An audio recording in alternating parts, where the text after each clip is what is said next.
identity. You got one, and everybody wants it. Now, if I didn't tell ya, today we're going to be hunting for scammers who are out there to steal your identity. Now, this can come in all different shapes and sizes, for example, through data breaches, mail fraud, or every hacker's favorite, dumpster diving. But what we're going to focus on today are phishing attacks that are out there to steal your identity.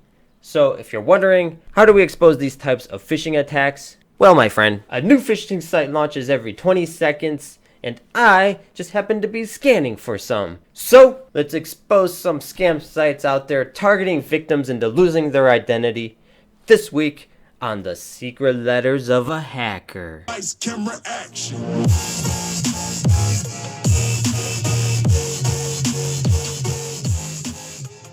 Alright, so the first thing we need to do is find a phishing site. So we're going to come over to my website and see if we can find ourselves a phishing site.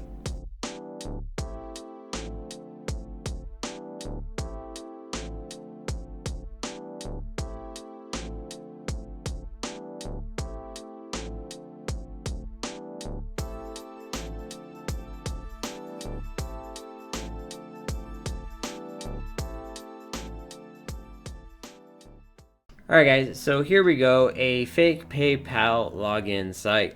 So let's take a look at this scam site. This scammer is utilizing Oracle Cloud with ports 22443 and 2087 open. And if we jump down to 2087 and navigate to it, it takes us to their cPanel login, which again is completely not a part of PayPal. So now I probably don't even need to fill out this CAPTCHA. I could go to the next page, which would be their sign-in page. As you can see, here we are greeted with a fake PayPal sign-in. Let's go ahead and skip that. And here we are with a fake credit card information page along with confirming your address. So what this scammer not only wants is your username and password, also wants your credit card information and your address where you live. So if I'm the victim in this situation, if I'm already at this page, I'm probably going to fill out the information. I'm under the impression that I need to log into my account to find some unusual activity because I think my account has been hijacked. Well, it hasn't been hijacked yet, but it's about to be. And I'm sure you can't even click on any of these links. They're all fake links because the scammer is laser focused in on grabbing only the information he wants from you. So once you fill this out, it's going to shoot you over to mail provider.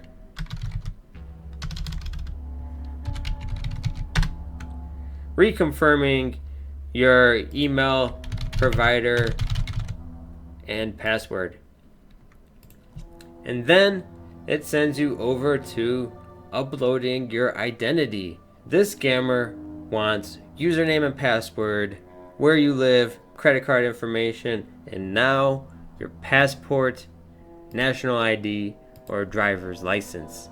So if you're the victim in this situation and you've made it to this page, chances are good you're probably going to give them what they ask for because you're so concerned about that email that you got from a fake PayPal account saying that there's unusual activity or you need to log into your PayPal account as soon as possible. Again, you probably can't even click these links. They don't do anything. The only thing the scammer wants from you right now is your proof of identity. So let's go ahead and proceed. And as you can see that it took that simple PNG file, doesn't care what it is. The scammer's assuming that you're giving them a driver's license and now they want you to upload a selfie with the driver's license. Username and password compromised. Credit card number, compromised. Personal information where you live, compromised. Driver's license information, compromised. And now the icing on the cake is a picture of you with your driver's license. So let's go ahead and upload a image. Proceed. Validation process completed. And now we're being redirected to the actual real PayPal login site. And the scammer now has your complete identity to go ahead and do whatever they want with it. And no one is the wiser. Protect yourself and your identity by subscribing to the Secret Letters of a Hacker. And if you're wondering on how to do subdomain enumeration, well, my friend, stay tuned because there is more content on the way. And thanks for watching, and hack me outside, bro. How about that?